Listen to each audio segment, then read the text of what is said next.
সবাইকে স্বাগত জানাচ্ছি বিডি দর্পণে। আপনাদের সাথে আছি আমি সুস্মিতা দাস। ভোটের তফসিল ঘোষণা হলেও নির্বাচন কমিশনের প্রস্তুতি নিয়ে দেখা দিয়েছেন নানা প্রশ্ন। অপরদিকে প্রধান নির্বাচন কমিশনার জড়িয়ে যাচ্ছেন বিতর্কে। ইনকিলাব মঞ্চের আহ্বায়ক ও ঢাকা ৮ আসনের সম্ভাব্য প্রার্থী শরীফ ওসমান হাদির উপর হামলার ঘটনা নিয়ে সিইসির বক্তব্য ক্ষোভ প্রকাশ করেছেন রাজনৈতিক দলের নেতারা। তিনি বিএনপির দিকে হেলে আছেন বলে অভিযোগ। বিস্তারিত থাকছে সমকালের রিপোর্টে। এদিকে এখনও শেষ করা যায়নি নতুন রাজনৈতিক দলের নিবন্ধন কাজ। আসনভিত্তিক ভোটার তালিকার সিডি প্রস্তুতির কাজও চলমান। ছাপা হয়নি নির্বাচন পরিচালনা ম্যানুয়াল। তফসিলের পরপরই প্রয়োজনীয় পরিপত্র জারি করতেও হিমশিম দশা। সব মিলিয়ে তফসিল ঘোষণার 6 দিন পরও নিজেদের পুরোপুরি প্রস্তুত করতে পারেনি নির্বাচন কমিশন। যদিও নভেম্বরের শেষ সপ্তাহ থেকে ইসির একাধিক ঊর্ধ্বতন কর্মকর্তা জানিয়ে আসছেন নির্বাচন প্রস্তুতির সবকিছুই সম্পন্ন। এরই মধ্যে প্রার্থীর যোগ্যতা অযোগ্যতা সম্পর্কিত পরিপত্র জারি করেও 2 দিনের মাথায় তা আবার সংশোধন করা হয়েছে। শুরুতে গণভোটের অধ্যাদেশের আলোকে বিধিমালা জারি করার কথা থাকলেও সেই অবস্থান থেকে সরে আসে ইসি। পরে যে পরিপত্র জারি করা হয়েছে সে আলোকেই গণভোট আয়োজনের সিদ্ধান্ত হয়েছে। বিশ্লেষকরা বলছেন ইসির এমন অগোছালো পরিস্থিতির প্রভাব মাঠ পর্যায়ে পড়তে পারে। পাশাপাশি 2 ভোটের ব্যালট গণনা নিয়েও কেন্দ্রের জটিলতার শঙ্কা উড়িয়ে দেওয়া যায় না। ইসি সচিবালয়ের কর্মকর্তারা জানিয়েছেন, একে তো উপদেষ্টা পরিষদ থেকে গণপ্রতিনিধিত্ব আদেশ সংশোধনের সিদ্ধান্ত আসতে দেরি হয়েছে, তার উপর তফসিল ঘোষণার আগের দিন বাগেরহাট ও গাজীপুর জেলার সীমানা পরিবর্তন বিষয়ক আদালতের রায় দেওয়া হয়। এরপর ফরিদপুর 4 আসনের সীমানা নিয়েও আদালত থেকে নতুন সিদ্ধান্ত আসে। এছাড়া ইসি সচিবালয়ের অভ্যন্তরীণ জটিলতার কারণে কিছু সমস্যা তৈরি হয়েছে। দ্রুতই তা কাটিয়ে ওঠার চেষ্টা চলছে। ইসি কর্মকর্তারা জানান, তফসিল ঘোষণার পূর্ব মুহূর্ত থেকেই আগ্রহী প্রার্থীরা মনোনয়নপত্র সংগ্রহের সুযোগ পান। মনোনয়নপত্রের সঙ্গে আসনভিত্তিক ভোটার তালিকা সিডি আকারে দেওয়া হয়। তবে 11 ডিসেম্বর সন্ধ্যায় সিইসি জাতির উদ্দেশ্যে ভাষণ দিলেও রিটার্নিং কর্মকর্তার পরিচয় ও দপ্তর নির্দিষ্ট করে পরিপত্র জারি করা হয় রাত 10:30টায়। এর সঙ্গে নির্বাচন পরিচালনার জন্য একটি আনুষ্ঠানিক দিক নির্দেশনামূলক দলিল নির্বাচনী ম্যানুয়ালও দেওয়া হয়। এটা প্রশাসন, নির্বাচন কর্মকর্তা, প্রার্থী, রাজনৈতিক দল, নির্বাচন পর্যবেক্ষক ও নির্বাচনী সাংবাদিকরা ব্যবহার করেন। এর মাধ্যমে নির্বাচন সংশ্লিষ্ট সব কাজ কিভাবে, কখন, কার মাধ্যমে এবং কোন নিয়মে সম্পন্ন হবে তা বিস্তারিত লেখা থাকে। তফসিল ঘোষণার আগের দিন নির্বাচন কমিশনার আব্দুর রহমানেল মাসুদ বলেছিলেন, অবাধ ও উৎসবমুখর নির্বাচন নিশ্চিত করতে তফসিল ঘোষণার সঙ্গে সঙ্গেই প্রায় 20টি পরিপত্র জারি করা হবে। গত সোমবার সমকালের সঙ্গে আলাপকালে এই কমিশনার বলেন, রাজনৈতিক দলের নিবন্ধনের কাজ শেষ করতে বেশি সময় লাগবে না, দ্রুতই তা নিষ্পত্তি করা যাবে বলে আশা করছি। ভোটার তালিকার আসন ভিত্তিক সিডি প্রস্তুতির বিষয়ে তিনি বলেন, এটা এতদিন লাগার কথা নয়। শেষ মুহূর্তে কিছু সংশোধনের কাজ চলছে। প্রার্থীর যোগ্যতা অযোগ্যতা সম্পর্কিত পরিপত্রে ভুলের বিষয়ে তিনি বলেন, এটা দ্রুতই সংশোধন করা হয়েছে। সংশোধিত পরিপত্র জারিও হয়ে গেছে, ম্যানুয়ালও ছাপা হবে দ্রুতই। দেশে এর আগে 3টি গণভোট হলেও সংসদ নির্বাচনের দিন একই সঙ্গে আয়োজনের নজির নেই। এ পরিস্থিতিতে প্রবাসী ভোট সহ একই দিনে প্রায় 13 কোটি ভোটারের নির্বাচন আয়োজনে ইসির সক্ষমতা কতটুকু সেই প্রশ্ন সামনে আসছে। বিশ্লেষকরা বলছেন, সংসদ নির্বাচনের দিন সারা দেশে একসঙ্গে 2টি ভোট দেওয়া এবং সেটি গণনা করতে হলে একদিকে যেমন ভোটারের দীর্ঘ লাইন তৈরি হবে, অন্যদিকে গণনা শেষে ফল প্রস্তুত করতেও অনেক সময় লাগতে পারে। গণভোটের 4টি বিষয় উল্লেখ থাকবে।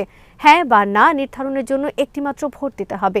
এরই মধ্যে ইসি দেশের একাধিক স্থানে মক ভোটের আয়োজন করেছে। এতে একজন ভোটারের 2 ভোট শেষ করতে 4 থেকে 5 মিনিট সময় লেগেছে। এ ব্যাপারে জানতে চাইলে ইসি কার্যালয়ের সাবেক কর্মকর্তা এবং নির্বাচন বিশ্লেষক জেসমিন টুলি সমকালকে বলেন, নির্বাচন ঘিরে প্রার্থী সমর্থক ও রাজনৈতিক দলগুলোর মধ্যে যে উত্তেজনা বিরাজ করে তা মোকাবেলার অভিজ্ঞতা এই কমিশনের নেই। স্থানীয় সরকার পর্যায়ের অন্তত 2-1টি সিটি কর্পোরেশনের নির্বাচন এই কমিশনের অধীনে হলে ভালো হতো। একাধিক নির্বাচনে রিটার্নিং কর্মকর্তার দায়িত্ব পালনের অভিজ্ঞতা তুলে ধরে জেসমিন টুলি বলেন, দেশে প্রথমবারের মতো একই দিন সংসদ নির্বাচন ও গণভোট হতে যাচ্ছে। ইসি কর্মকর্তাদের জন্য এই অভিজ্ঞতা একেবারেই নতুন। অনেকেই স্থানীয় সরকারে একই সঙ্গে 3 ব্যালটে ভোটের তুলনা করেন, তবে এক্ষেত্রে অনেক চ্যালেঞ্জ রয়েছে। পৌরসভা এবং ইউনিয়ন পরিষদের প্রার্থীকে রিটার্নিং কর্মকর্তা যতটা সহজে বশে আনতে পারেন, একজন এমপি প্রার্থীকে নিয়ন্ত্রণ করা ততটা সহজ নয়। সংসদ নির্বাচন মানে ক্ষমতায় যাওয়ার বিষয়। এখানে প্রার্থী ও সমর্থকের মধ্যে ভিন্ন মাত্রার উত্তেজনা থাকে।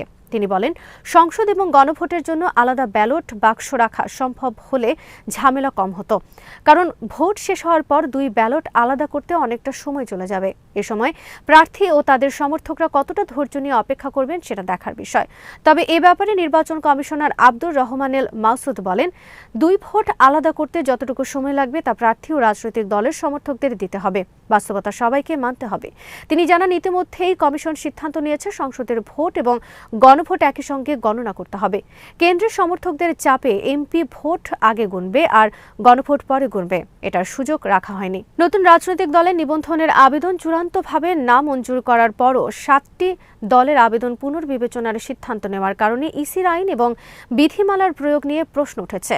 ইসির জ্যেষ্ঠ সচিব আক্তার আহমেদ বলেন, কমিশন তাদের সহজাত ক্ষমতা প্রয়োগ করছে। তবে নির্বাচন ব্যবস্থা ও আইন বিশেষজ্ঞদের মতে আরপিওর বাইরে গিয়ে নির্বাচন কমিশনের সহজাত ক্ষমতা প্রয়োগের সুযোগ নেই।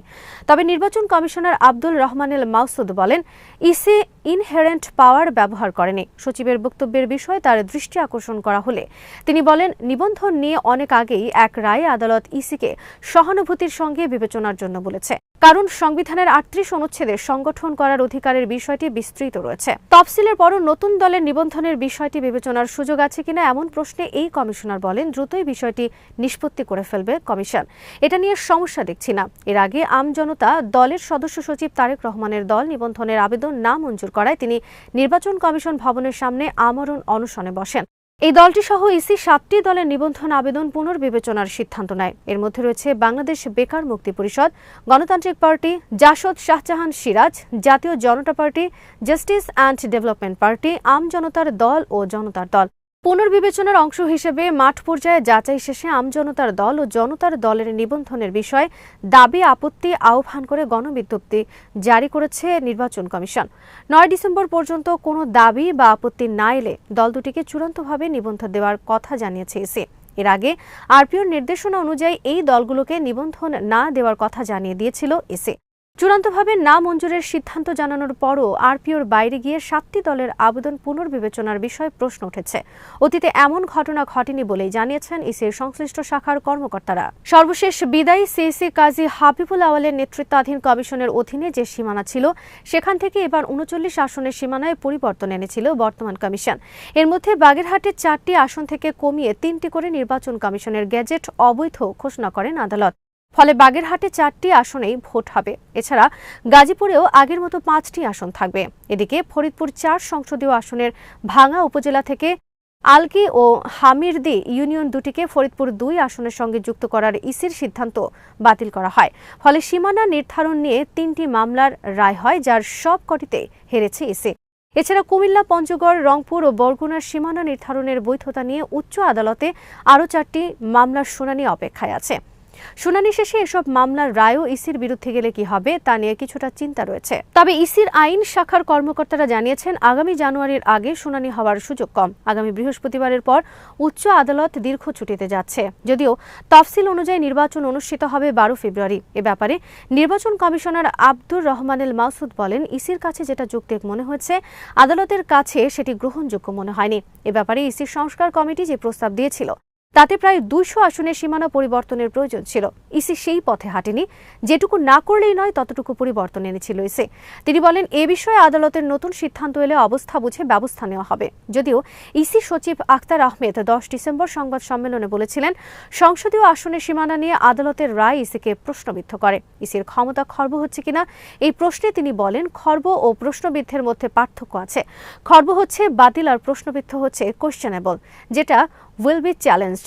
নির্বাচন ব্যবস্থা সংস্কার কমিশনের প্রধান ডক্টর বদিউল আলম মজুমদার বলেন, নির্বাচনের ম্যানুয়াল এখনও ছাপা হয়নি, আসন ভিত্তিক ভোটার তালিকার সিডি তৈরি হয়নি। নির্বাচনের প্রস্তুতিতে এমন ঘাটতি থাকলে দ্রুতই পূরণ করতে হবে। এর প্রভাব মাঠ প্রশাসনে পৌঁছালে পরিস্থিতি নিয়ন্ত্রণের বাইরে চলে যেতে পারে। আইন শৃঙ্খলা পরিস্থিতি নিয়ন্ত্রণে ইসির নির্বিকার ভূমিকার সমালোচনা করে বদিউল আলম মজুমদার বলেন, ইনকিলাব মঞ্চের প্রধান শরীফ ওসমান হাদিকে নিয়ে সিইসির মন্তব্য অগ্রহণযোগ্য ও দুঃখজনক। তফসিলের আগেও অনেক প্রাণহানির ঘটনা ঘটেছে, তাতে ইসি নির্বিকার থেকেছে। আজ এখানেই শেষ করছি। সবাই ভালো থাকুন, সুস্থ থাকুন আর দেখতে থাকুন বিডি দর্পণ। চ্যানেলটি ভালো লাগলে সাবস্ক্রাইব করুন। সংযুক্ত থাকুন আমাদের ফেসবুক পেজে।